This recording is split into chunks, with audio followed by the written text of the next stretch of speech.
Good evening. My name is Janet. I'm delighted to have the chance to talk to you this evening about my favourite subject, bees, beekeeping, and the role of bees in poverty alleviation in the developing world. When I was a student, my life's plan was to go abroad and save the tropical rainforests. Well, things didn't turn out quite like that, but I did go to Africa and I worked there on forestry projects for a number of years. But I discovered something that I wasn't expecting. I discovered honeybees. And there's a beautiful picture here of a wild honeybee colony in a tree in Tanzania. The more I learned about honeybees, the more intrigued I became. The story of their importance for people's livelihoods just got more and more interesting. Clearly, a beekeeper can sell honey and earn an income. They can also sell beeswax and earn an income. Bees pollinate crops, and in some areas, coffee yields can increase by up to 50% when pollinated by honeybees. Bees feed themselves, take care of themselves, and you, or a farmer, or a family, you don't have to own the land where bees forage. In 2005, I started to work for an organisation called Bees for Development Trust, based here in the UK. My work with Bees for Development took me back to Africa, this time to Ethiopia. I'd like to introduce you now to one of our beneficiaries, Shide Gete. He is from a typical family in the north of Ethiopia on the shores of Lake Tana. He has a large family and he struggles to make ends meet. His field for growing crops is about ½ a hectare, and he can produce about half the food he needs for his family. He has to purchase the rest of the food. He also has to purchase clothing and medicine and all the other basic needs. He earns less than £200 a year.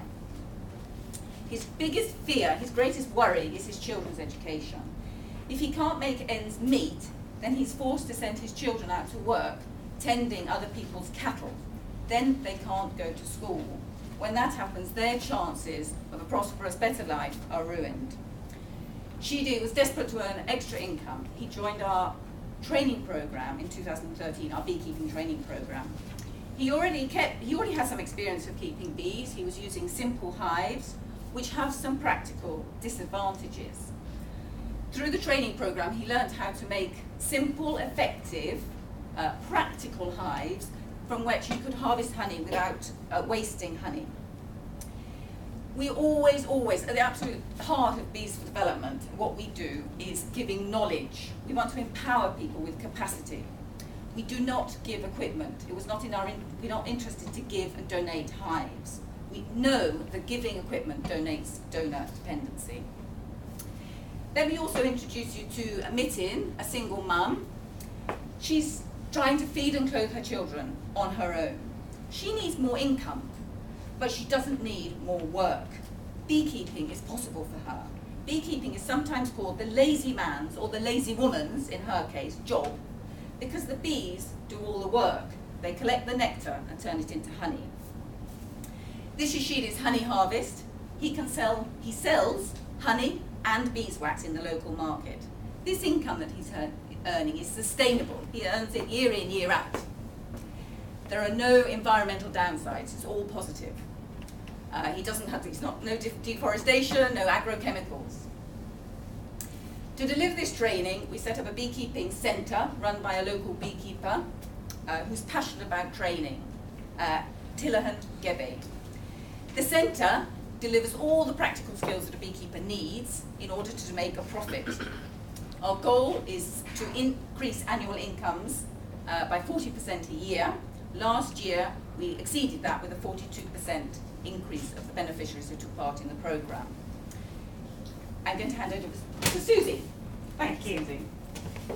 Well, one of the things that really attracted me about Bees for Development was quite how far every pound goes to change these people's lives.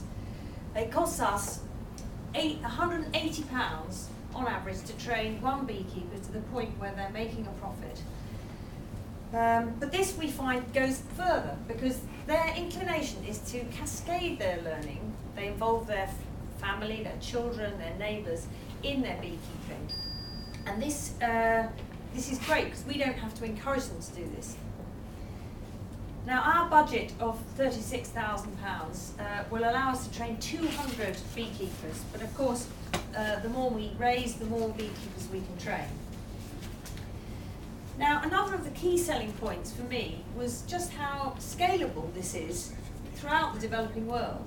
Bees, as you know, live everywhere and they can survive everywhere. And they can actually survive in places where agriculture, some other agriculture, isn't sustainable. To finish, I'd like to show you one of the youth groups that we trained last year.